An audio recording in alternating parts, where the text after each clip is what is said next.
everybody, welcome inside the Red Earth Production Studios for another YBMcast. And today, as on our Wednesdays, I've got with me Mitch Thomas. He is a coach. He runs the hitting zone over in O'Fallon, Missouri. Also coaches the Timberland freshman team at Timberland High School. You're a busy dude. Yeah. Understatement, for sure. Busy. Always powered by Game 7 Baseball if you're looking for a great tournament. Game7baseball.com. And today you can see we've got some stuff here. It shook me up over here. But I want to talk a little bit from we've got a contest going here. These others, we're gonna do some different things. But right here, if you're liking the show, hit the subscribe button. Leave us a comment, and that will enter you into this drawing. We got a Charlie Hustle package here, man. Who doesn't love Pete Rose? I like Pete Rose. I watched Pete Rose. Pete Rose was a stud. We got a 10-card set plus one autographed Pete Rose card in the box here. Okay? So this is a pretty cool deal, Charlie Hustle. If you like Pete Rose, this is it. We're going to go through the month of May with this, okay?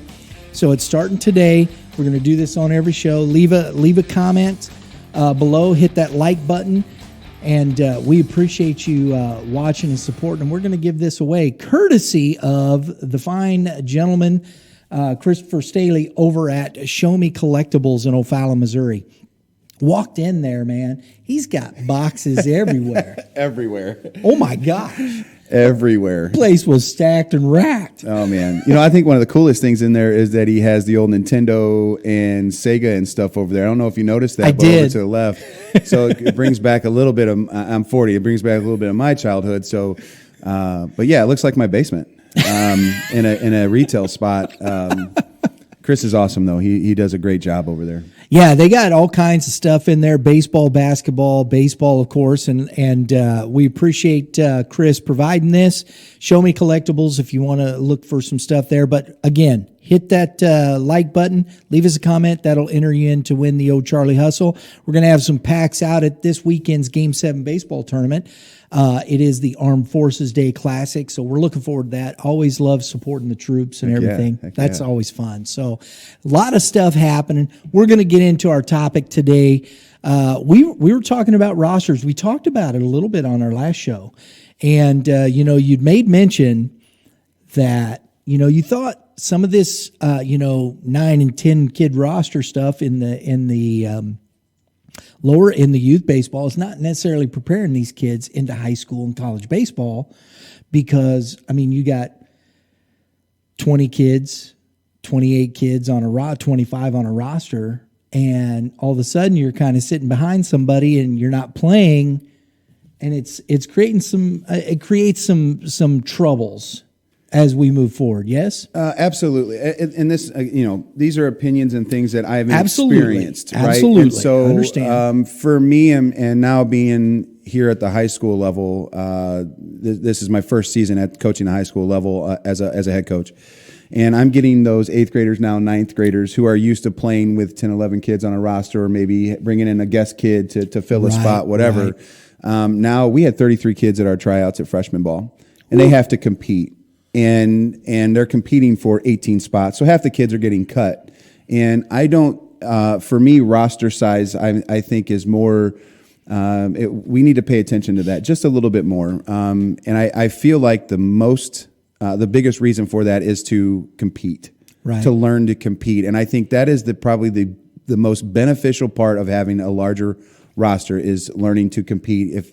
If I'm a coach at the 8th grade level, what am I preparing them for? This is travel ball, right? So if I'm an 8th grade coach at the travel level, I'm supposed to be preparing them for high school baseball, right? That's my job. Right. And then I'm preparing them for the college level. Right. How big are my rosters? 16 to 18 kids at the freshman level, a little larger at the varsity level. College level, you could have 40 kids on a roster that you're competing with if you're at a junior college. So I think rosters are a big topic that we should be discussing to start preparing our kids for competition at the high school level because we are paid coaches to win. And it's not in all cost matters, but it is that's what we get paid to do. We don't keep our job if we have losing seasons. So I want to compete. I'm going to give you an example. This happened to me. I was coaching travel ball, had a couple of guys working with me from there, played well local high school, played college ball. One right now is coaching at St. Charles High School. These are good guys. We got this team. We had I think we had 13 kids on the roster. Okay. Well, we had a competition for second base. It was two guys playing second base. And we told them up front, you're going to compete for this spot. We're going to give you both opportunity. Well, we're well into the season. We're traveling to a showcase tournament, right? Because I think this was 15U. We're at the tournament. I get a call from the kid. We'd played one game. Get a call from the player, and he says, "Coach, can I talk to you?" I said, "Sure." So I said, "Come over here to the coaches, the two younger coaches' room, and we'll sit down all together and we'll talk." He comes in. We talked. We had a great conversation. He was asking questions. He was, he wants to play. I get it. But he understood, competing and whatnot. I said, and he goes, "How come I'm not getting some of this playing time over here?" And his statistics were well below the other kid. And he was playing well. The other kid was earning that spot. That's what it was about. And we told him, I said, "We like you. I think you're a good athlete. I think you're struggling. Can we get you some other spots? Can we get you some other at-bats in another position?" Yes, we'll do that. We'll work toward that, because he was working his way through. He was a competitor in that respect, and I respect that. So we were going to work towards getting him into some other spots. He felt good about that. He shook our hands. He walked out, and I felt very good about the conversation. All the coaches did too and whatnot. We got a call from the dad not probably 15 minutes later and said, "We're leaving." Been there. What? Is that what we're teaching our kids? And that's a real experience. And this is what's tragic. We want our kids to learn how to compete or how to handle adversity. But then we take them out of the adversity because we have a different opinion of them. Hey, you know what? Learn to compete. And I'm going to give you an opportunity to compete in some other situations, whatnot, and you'll get your way out of it. You know what? You never know what'll happen. I just think about everything that we, as we get to the high school and beyond levels. Isn't everything there on out about competition? I mean, what about your job? Right. Is your parent going to call when you don't get the job, or you don't get the job that you wanted, and you have to settle for something different? And we're always competing. We're always competing for everything, and it's against 33 people. Well, what about a job interview that is a national job organization? It's 1,000 applicants. Right. You have to be prepared for that when you walk in there. You can't be gun shy. You got to be in the forefront, showing people what you're about, and those are things that I think a larger roster, I should say. I'm not saying that you need to at eighth grade have 20-man roster. Yeah, I'm not right. saying that. I get that. You have to be able to compete for your spots, and it's just, again, everything we do in life moving forward is about that. Yeah. Whether or not you're competing for a relationship. I mean, if you're looking for somebody else and you want to date this girl, right? You're competing against somebody else that wants to date the same girl. I mean, at the end of the, I know that's random, but at the end of the day, isn't that what we're doing? We just threw that one in there for free. But that's what we're doing. That's what we're. And why can't a kid sit the bench and learn? And maybe he is on the wrong team, but at the end of the day, like, you make that decision at the end of the year. Don't leave now, because you're not going to be able to do that in the high school and maintain a spot for the next year if you did it. Yeah. You know what I mean? You can't. And I'm a firm believer that we prepare them. The Cardinals traded Carson Kelly because he was sitting behind arguably one of the best catchers of all time. Now you have Andrew Kisner. Yachty is 39, going to be 39. Doesn't look like he's slowing down much, does it? No. Okay. What do? See, you have to compete. Well, that's just that's the level of competition. I mean, it's hard when you're trying to compete against one of the best of all time. But that's what Andrew Kisner's facing. Okay? Are you going to quit? To his credit, he goes, who else would you want to sit behind? I mean, it's Yadier Molina. And this is sometimes the thought process I don't think we teach. What are you learning when you're sitting on the bench? What are you doing? Are you just sitting over there spitting sunflower seeds? Are you actually in the game charting pitches? Maybe looking at, if you chart pitches, maybe that's as you were saying before, what'd you say about Pete Russell? I think this is great. Go to that right there. We were talking about Pete. Yeah. So you're talking about the 27 ounce? Yes. Something that I loved from when I was younger was I read a quote about Pete Rose talking about how he felt that he became a good hitter. And obviously he had his 3 to 4 at-bats a game. But what he utilized was 27 outs, and he had 27 opportunities to learn sequencing, learn how his guys were getting pitched to, what was the pitcher doing on these counts. And he took mental notes then, because we didn't chart enough then, but he took mental notes because he was locked into the game, and he felt that's what got him his 4,000 plus hits. So it's moments like that, and to touch on the topic of charting, going back to that, obviously he did this mentally. We just experienced this a little bit last night, and then even through the freshman level. We have our freshman guys chart. But last night in the varsity game, we had one of our pitchers doing spray charts. And he's looking at it, and he kind of asked a question, "Hey, coach, what are you having me do spray charts?" The first time I kind of did it. Well, he's going to pitch against Hal. So what are you doing? You're literally telling me where guys can hit, where guys can't hit, where they struggle, where they're good, what pitch locations. That is building information, right? Yeah, and so you having those number of athletes can help a coach do that. If we don't have those, and we have 11 guys down there, and we have 2 kids down there getting warm or staying warm or getting extra reps or for whatever, we have 9 guys on the field and only 2 in the dugout. Nobody's charting. Coach can't do it. Right. You know what I mean? Right. So who's keeping score? Are you going to Game Changer to figure out, if you're in a close ball game, where'd that kid hit the ball last time? You got to try to remember. Well, it's hard to manage and do all those things together. So having numbers helps with just the game flow, just the knowledge of the game, how to reduce runs. That's a whole nother topic in itself too. But again, competition is what we need. And I love your thought process there. I really do, Mitch. I think that's a great concept and thought when you look at that. Well, what am I going to do? My kid is, if you're good enough beyond that team, the coach, then it's up to the coach to get the playing time. You're competing, you're doing okay, fine. But then you have those guys. What are you learning on the bench? And I think that's it.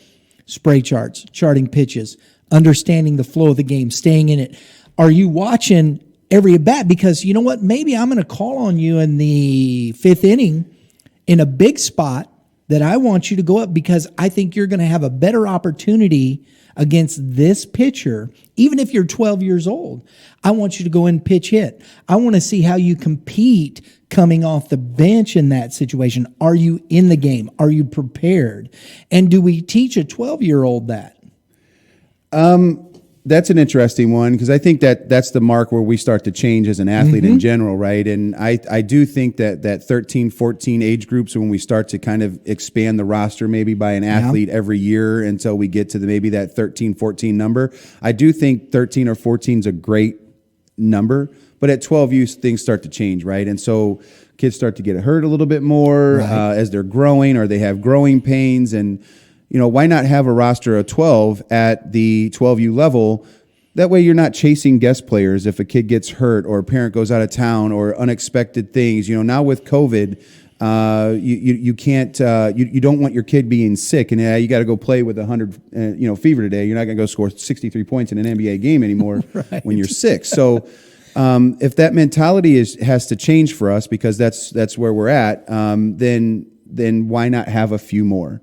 Well, you can't bat 12 in a 12U game, and it's just going to one and a half bats. Maybe you get lucky to get through the lineup in a hour and 30 minutes, but you're going to go back to play 9, bat 9, and then you're going to have to start subbing in guys. That's right. Or you can utilize your EH, or you can utilize a DH, and give those kids some at bats. At least you'll have 10 guys going. And some rosters are so different. I mean, each sanction has something that they add here. You can have a DH and an EH. You can hit 10 guys.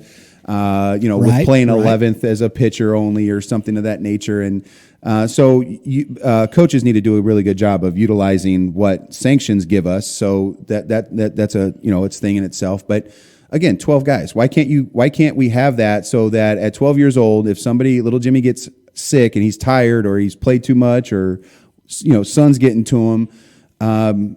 If you have 11 guys, you can't do that. What if he's one of your dudes, and all of a sudden he has to come out and you don't have somebody who doesn't know how to play shortstop behind him. Right. I mean, those are real factors. And I think this goes to, again, maybe another conversation, but it leads to these, and we'll have these conversations. This is why we want to talk about this, because I think it leads us down this road that says, are we preparing maybe some of these dads in these clubs? Okay, we're going to sit down and we're going to have a seminar on what we think coaching should be. And we want to help you understand, if we bring 12 kids onto this particular team, if you're at 10U, like you said, 11U, 9, 10, 11, okay, maybe so. We have 10 kids. We have 11 kids. Great, fine, no worries. Gets the playing time, but as you grow, as it gets there, how are we helping these dads understand what coaching is about in those respects? Yeah, what's interesting about, and this is opinions. Sure. When you're younger, we want to play this much. We need game experience when we're young. I think as we get older, we need to start to practice a little differently, right? And start to prepare the kids for making sure our cuts and relays are clean and first and thirds are How many of them know what a double cut is? Well, exactly. So those are things that we need to do maybe as they get older. And so being young and having the mentality of everybody gets to play, that's fine. Like play as much as you can. Maybe you practice as little because you need the game pressure, you need the game experience. But as you get older, you need to start working towards practice. And so, again, if you have 11 guys at practice, what do you do if 2 guys don't show up? Or 3 guys don't show up? You know how hard it is or inefficient it is to run a practice with 8 kids? It's tough. And I look at some of these elite programs around and I'm like, why do I have 15 guys or 13, 14 girls? And they're going out running everybody. Well, when somebody's sick, they have a shortstop that can go in and play at a high level. Yeah. They have a second baseman or that utility player that can go in and play both positions because they have efficient practices. Well, again, you can't run first and thirds and cuts and relays without asking another team to come scrimmage you. So, maybe that's some of the utilization of a program. You get to utilize your teams, but again, like, what are we really trying to do for our athletes? If we're trying to get them to play high school sports, then we need to prepare them to play high school sports like high school sports are played. And that's play 9, bat 9. Yeah. You have to compete. You have to. I think that would take a lot of some of that pressure off the high school coaches from the parents, screaming from hollering, hey, why isn't Johnny playing? I understand the problems and I get it. And parents want their kids to succeed. I understand all of the factors. It's not that. And as we're talking about, these are things that we're discussing, topics that we've seen around, opinions of what we have. And we'd love to hear yours as well. Don't get me wrong. That's not the point of this. We just want to open up the topic for discussion. What can we glean from this if we're going to get better? Heck yeah, I want to learn just as much as everybody. I have a big ego like many, and I think I'm always right kind of guy, whatever. But I want to learn, and so if I just open my ear up, maybe there's a benefit that I'm missing, and if that can make me a better coach, that's what I want. I do want to make my athletes better, and going from the youth level to high school level, having experience in college, I'm using those experiences for my information, and so what I'm seeing now is we struggle at the high school level initially, and that was dealing with playing time. Kids are used to, again, playing all the time. Well, you no longer get to do that. Well, it's my job, right, to when I can find a moment to get a kid his rep, to go ahead and get it. Well, kids press. Then they lose confidence. And why is that? Because they've never had to face adversity. Yeah. And, what happens if you're sitting on the bench, like you said earlier, charting pitches, and all of a sudden it's your time to come in for quality at-bats, and you're looking at your roster of guys, and we're at about 15% of quality at-bats, and you're wondering why we're losing by a couple runs. He's like, I need to go up there and have a quality at-bat. Okay, well, then get your 7 pitches. Get your line drive first pitch. Get your, you get to see that he's first pitch strike on the outside corner every time? Well, let me go expect it outside. drive the ball to right field. Those are things that you cannot do with 10 guys or 11 guys on the bench. You can't. And then and you're not prepared for it. So who does it? Your coach, which always sounds condescending, or he's yelling at you, or some other issue, right? So you hear it like, I have to do this. I have to come through. I have to do and it doesn't happen, and you're like, I'm not going to play tomorrow because I don't do this. And that trickle down effect just snowballs, and it's fast. And it doesn't need to be that way. I think we can prepare. And like I said, I think there's a flow that can be done. So look, guys, again, these are all things that we talk about and we're bringing to bear. We want to have these discussions because that's what it's about. It's about perspective. It's about bringing a perspective to youth baseball and talking about these things at this level that we hope will open up that discussion, right? Yeah, I just don't want to see freshmen are so influential right now. Like, they can be influenced so easy. And where my team is at now from where we started, and I haven't changed much except for I'm really kind of strict on what I do with my roster. I'm like, this is what we're doing. The guys know what we're doing, and the guys know their role. And so the guys have taken charge of that, and they've owned it. Well, at the beginning, it was I was unhappy if they weren't starting, or if they saw the roster on Twitter, they wouldn't come to warm-ups being excited. So what I do, I pulled the roster off Twitter. So no longer did I release the roster till right before the game, and it changed how they practiced. It changed how they warmed up, and that bothered me. And how do you want me to start you if you're upset about not being a good teammate? Right. Why wouldn't you want the success of your team? And I get so frustrated about it. And I'm not really trying to pick on my guys. I see it all over the JCs. It's just your experience. It's just your experience of things. So let's finish up the show here today with this. So we got we're going to be talking tomorrow with Kevin Mulder. We got districts coming up. What's your thoughts on on districts? I mean, we got some really good districts right here. What do you think? The state champion is going to come out of this area. You think so? I know that there's some good teams like Staley up there. Liberty and Liberty North, really good. Yes. And of course we don't know much about Kansas City schools. Even the Columbia side of things, they don't post like this, like the STL high school sports. Really good. I think they can be beaten. I think every team has somebody that can beat them in that first game, which obviously is the one that matters, right? So if you're throwing ace versus ace, this conference is insane. It's going to be the depth, the Ford Zumwalt West depth, the depth that Howell might have in its on the bump. And just who makes the least amount of mistakes. That's high school sports. And I'm a firm believer. I think the state champ's coming out of this area. Well, and just, we're going to be looking at this down in the district with Kickapoo. PBR Missouri, this is what I'm going off. He's got his state, and he's watched a lot. He's got 5 teams in that one district that are in the top 10 or on deck. And that's the most of any district. And it's in southwest Missouri. Yeah. With Kickapoo, Joplin, I believe it's Republic, I'm leaving Nixa, and it's Class 6. But man, it's going to be tough to get out of that district. Well, that's the hard part. Is you do have some really good teams that won't make it. Yes. Some may have deserved a little bit better luck. I don't know, but you have to earn it. So you do. That's what we're talking about, right? And it's what is your season about? Where did you peak, and where are you at right now? And if you can go into this thing hot, you can make a really good run, because it's the feel good that you need to have. And it's just like the 06, I guess, Cardinals or whatever, 2 games above 500, and they go off and win the World Series or whatever. And those are moments that you can have. You just have to get hot at the right time. The hitting, the defense, it all has to be there. And being able to compete at the freshman level and seeing what the West have at freshman and the Howells and Howell Central can be a sleeper for somebody. The Ford Zumwalt Souths can be a sleeper for the other side Zumwalt of the GACs. East is there.